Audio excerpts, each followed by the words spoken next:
हाय everyone, नमस्ते and welcome to pure science.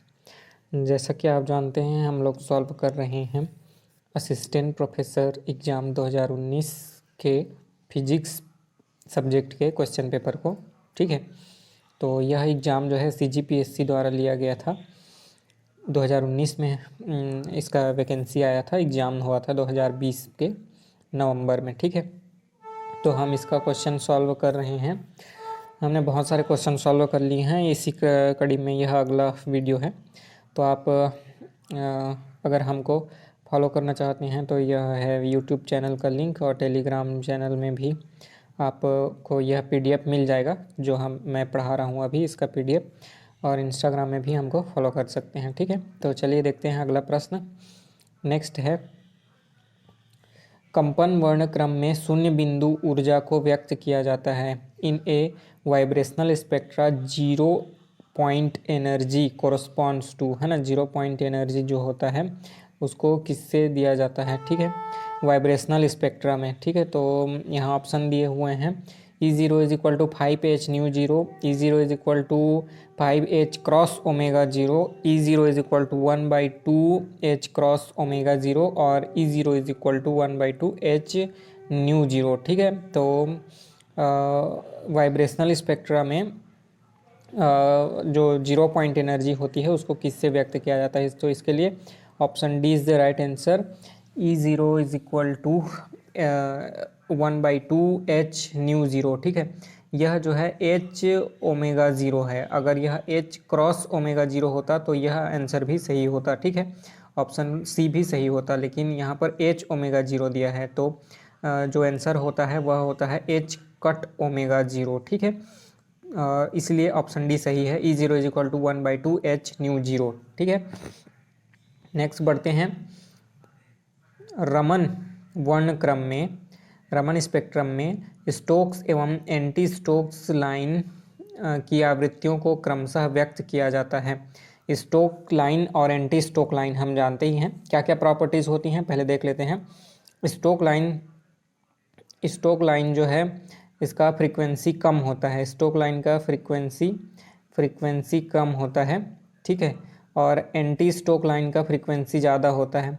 Anti Stoke line का frequency ज़्यादा होता है। ठीक है, स्टोक लाइन जो है ब्राइटर होती है, स्टोक लाइन जो है ज़्यादा ब्राइटर होती है, एंटी स्टोक लाइन कम ब्राइटर होती है। ठीक है, एंटी स्टोक लाइन कम ब्राइटर होती है। ठीक है, तो यहाँ पर हमको 4 ऑप्शन दिए हैं, इनमें से कौन सा सही होगा बताना है।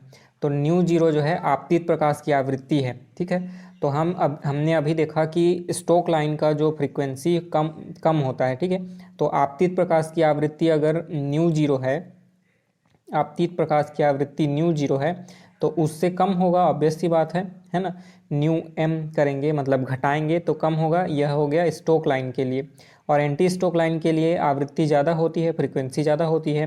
तो न्यू जीरो आपतित प्रकाश की आवृत्ति है, उसमें कुछ जोड़ेंगे न्यू m, है ना, तब हमको मिलेगा एंटी स्टोक लाइन की फ्रीक्वेंसी। तो ऑप्शन डी जो है सही उत्तर है। यहाँ पर फ्रीक्वेंसी कम होती है स्टोक लाइन की, और एंटी स्टोक लाइन की फ्रीक्वेंसी ज़्यादा होती है। स्टोक लाइन ब्राइटर होता है और एंटी स्टोक लाइन कम ब्राइटर होता है। ठीक है, तो ऑप्शन डी यहाँ पर सही उत्तर है। अगला देखते हैं।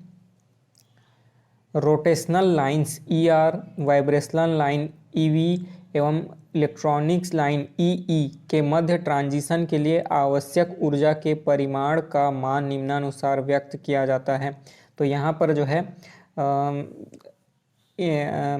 रोटेशनल एनर्जी, वाइब्रेशनल एनर्जी और इलेक्ट्रॉनिक एनर्जी के बीच में रिलेशन बताना है, कहने का मतलब, है ना। तो उनका जो एनर्जी होता है, टोटल एनर्जी, इलेक्ट्रॉनिक एनर्जी और रोटेशनल एनर्जी और वाइब्रेशनल एनर्जी, इनके बीच में रिलेशन बताना है। तो यहाँ पर जो 4 ऑप्शन दिए हैं ना, इनमें से कोई भी सही नहीं है, इसलिए इस क्वेश्चन को ना PSC द्वारा विलोपित कर दिया गया है। ठीक है, तो ये क्वेश्चन जो है विलोपित कर दिया गया है, इसमें से कोई भी ऑप्शन सही नहीं है। ठीक है, अगला देखते हैं। 64 नंबर क्वेश्चन है। एक्सरेज होती हैं, x rays are beam of electron having wavelength 20 angstrom या फिर beam of neutron having 20 angstrom, या फिर beam of proton having wavelength 2 angstrom, या electromagnetic wave having wavelength of the order of 2 angstrom. तो option D बिल्कुल सही है। इलेक्ट्रोमैग्नेटिक वेव होते हैं एक्सरेज, है ना। इलेक्ट्रोमैग्नेटिक वेव मतलब जैसे कि लाइट होता है, लाइट है ना, लाइट भी एक इलेक्ट्रोमैग्नेटिक वेव है। तो इसी प्रकार से एक इलेक्ट्रोमैग्नेटिक वेव हैं जिनका जो है वेवलेंथ होता है 2 एंगस्ट्रॉम के ऑर्डर का होता है, ठीक है। 2 एंगस्ट्रॉम के ऑर्डर का होता है इलेक्ट्रोमैग्नेटिक वेव, उसको बोलते हैं हम X-rays. Hence, X-rays are the electromagnetic waves having wavelength of the order of 2 angstrom. Next question is, अगला क्वेश्चन देखते हैं। अगला क्वेश्चन है उभयनिष्ठ उत्सर्जक प्रवर्धक में बैंडविड्थ का मान समान रहता है। उभयनिष्ठ उत्सर्जक प्रवर्धक में बैंडविड्थ का मान जो है समान रहता है। निम्न आवृत्ति परास्पर या उच्च आवृत्ति परास्पर या मध्य आवृत्ति परास्पर या सारे आवृत्ति परास्पर, ठीक है। So the question is the wavelength of common emitter amplifier is uniform over lower frequency range, higher frequency range, mid frequency ranges and all frequency ranges. तो राइट आंसर होगा इसका मिड फ्रीक्वेंसी रेंज, ठीक है। मध्य आवृत्ति परास पर उभयनिष्ठ उत्सर्जक प्रवर्धक में बैंडविड्थ का मान समान रहता है। Option C is the right answer. Next question, अगला क्वेश्चन है एक दिए हुए ट्रांजिस्टर में अगर बीटा इज इक्वल टू है 100 और बीटा जहाँ पर धारा लाभ है, तो उस ट्रांजिस्टर के लिए अल्फा का मान क्या होगा। उस ट्रांजिस्टर के लिए अल्फा का मान क्या होगा। तो हम जानते हैं कि बीटा जो है पावर गेन है, करंट गेन है सीई मोड के लिए, ठीक है। सीई मोड के लिए क्या है, करंट गेन है। तो बीटा का वैल्यू होता है beta is equal to I C upon I B, ठीक है, I C upon I B. और अल्फा का वैल्यू होता है आई सी अपॉन आई ई, ठीक है। और बीटा और अल्फा में क्या रिलेशन होता है, तो अल्फा इज इक्वल टू होता है beta upon 1 plus beta, beta upon 1 plus beta. तो यहाँ पर हमको बीटा का वैल्यू दिया हुआ है कितना है 100, और अपॉन में करेंगे 1 प्लस 100, तो क्या हो जाएगा 100 अपॉन 101, 100 अपॉन 101, ठीक है। तो अब इसको सॉल्व करेंगे तो हमको क्या मिल जाएगा, अल्फा इज इक्वल टू क्या मिल जाएगा, अल्फा इज इक्वल टू मिलेगा 0.99। ये है करंट गेन किस मोड के लिए, सीबी मोड के लिए current gain alpha is equal to 0.99, ठीक है। तो सही उत्तर कौन सा होगा, option A is the right answer. Current gain for CB mode is equal to 0.99। Next question is एक कॉमन बेस ट्रांजिस्टर एम्पलीफायर में लीकेज धारा निम्न के कारण होता है, ठीक है। The leakage current in a common base transistor amplifier is due to, leakage current in common base transistor amplifier is due to. Options are given as majority charge carriers, minority charge carriers, junction capacitance, none of the above, है ना। तो किसके कारण होता है, तो ये होता है माइनॉरिटी चार्ज कैरियर्स के कारण। Option B is the right answer. अल्पसंख्यक आवेश वाहकों के कारण कॉमन बेस ट्रांजिस्टर एम्पलीफायर में लीकेज धारा होता है। देखिए हम जानते हैं कि जैसे यहाँ पर मैं रफ डायग्राम बना दे रहा हूँ, इधर एन साइड है मान लेते हैं, इधर पी साइड है, ठीक है, इधर होल है और एन में इलेक्ट्रॉन है, ठीक है। तो इधर से minority charge carrier N side में हो जाएंगे होल और पी साइड में हो जाएंगे इलेक्ट्रॉन। तो ये माइनॉरिटी चार्ज कैरियर जब इसको पार करते हैं जंक्शन को, तो उसके कारण एक लीकेज करंट फ्लो होता है, ठीक है, लीकेज करंट फ्लो होता है। इसी को बोला जाता है कॉमन बेस एम्पलीफायर में लीकेज करंट जो होता है वह किसके कारण है, तो वह होता है माइनॉरिटी चार्ज कैरियर के कारण, ठीक है। तो यहाँ पर ऑप्शन बी जो है सही उत्तर है, minority charge carriers. Next question देखते हैं। Next question is in a bipolar transistor the number of depletion layer is, है ना। द्विध्रुव ट्रांजिस्टर में डिप्लेशन परतों की संख्या क्या होती है?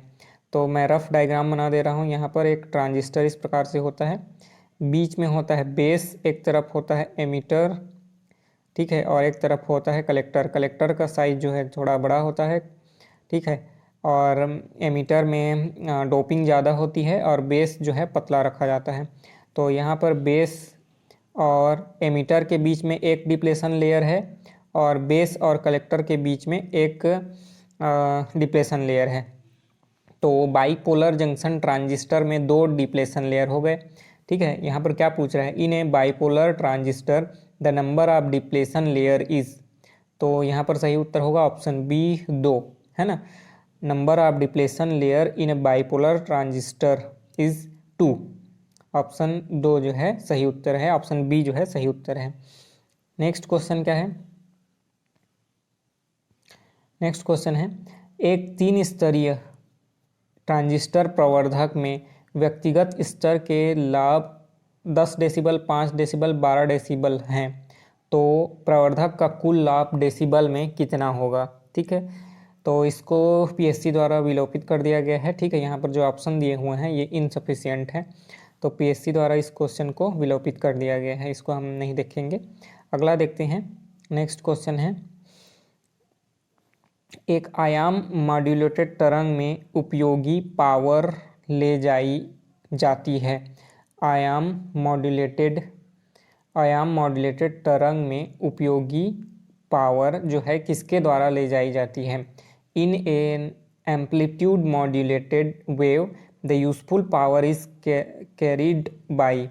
यूजफुल पावर जो होता है वो आयाम मॉड्यूलेटेड में, ना ध्यान रखिएगा, एम्पलीट्यूड मॉड्यूलेटेड वेव में किसके द्वारा ले जाई जाती है? तो यहाँ पर ऑप्शन दिए हुए हैं side bands, carrier waves, audio waves या नन ऑफ दी अबव, ठीक है। तो राइट आंसर इसका होगा साइड बैंड्स। साइड बैंड्स के द्वारा आयाम मॉड्यूलेटेड तरंग में उपयोगी पावर ले जाई जाती है। In an amplitude modulated wave the useful power is carried out by side bands. Option A is the right answer. Next question, एक आयाम मॉड्यूलेटेड तरंग 60% मॉड्यूलेटेड है, उसका मॉड्यूलेशन नियतांक कितना होगा? ठीक है, if an amplitude modulated wave is 60% modulated the modulation index will be. Option A is given as 60/60, option B is 0.6, option C is 0.06 और option D 600। Which one is the right answer? तो यहाँ पर हम जानते हैं कि 60% बोल रहा है, मतलब कि 60 डिवाइडेड बाई 100, ठीक है। एक आयाम मॉड्यूलेटेड तरंग जो है 60% मॉड्यूलेटेड है, तो इसका मतलब है कि 60 डिवाइडेड बाई 100, इसको हम सॉल्व करेंगे तो 0.6, ठीक है। आंसर कितना आएगा? 0.6। Hence the answer is option B 0.6। Modulation नियतांक कितना होगा? 0.6। एक आयाम मॉड्यूलेटेड तरंग का जो 60% मॉड्यूलेटेड है उसका मॉड्यूलेशन नियतांक होगा 0.6। नेक्स्ट क्वेश्चन इज, चुंबकीय प्रेरण बी तथा चुंबकीय क्षेत्र की तीव्रता H किसी लौह चुंबकीय पदार्थ में संबंधित होते हैं, ठीक है। किस इक्वेशन के द्वारा उन दोनों का रिलेशन बताया जा सकता है? किसका? Magnetic induction B of and intensity of magnetic field H, है ना। मैग्नेटिक इंडक्शन को किससे डिनोट करते हैं? B, और intensity of magnetic field H। Intensity of magnetic field is given by H and magnetic induction is given by B। Both these quantities are related by the following equation. Tell the right answer. Option A is B is equal to mu 0 mu r H, B is equal to mu 0 plus H, B is equal to mu 0 H whole square और B is equal to mu 0 square H। तो यहाँ पर तीनों option तो गलत ही हैं, यहाँ पर B C D जो है सही हो ही नहीं सकता, ठीक है, क्योंकि वह मल्टीप्लिकेशन में रिलेशन होता है और यहाँ पर होता है B is equal to mu 0 mu r into H, ठीक है। B is equal to mu 0 mu r into H, है ना। तो ऑप्शन ए जो है यहाँ पर सही उत्तर है। B is equal to mu zero mu R into H. चुंबकीय प्रेरण बी और चुंबकीय क्षेत्र की तीव्रता एच, दोनों में क्या रिलेशन होता है? तो B is equal to mu zero mu R into H. Option A is the right answer. ठीक है, ठीक। तो इस वीडियो में इतना ही रखते हैं, बाकी के प्रश्नों को हम हल करेंगे नेक्स्ट वीडियो में। तो आपको अगर कोई डाउट हो तो आप कमेंट करके पूछ सकते हैं, नहीं तो फिर हम मिलेंगे अगले वीडियो में। तब तक के लिए नमस्ते, थैंक यू।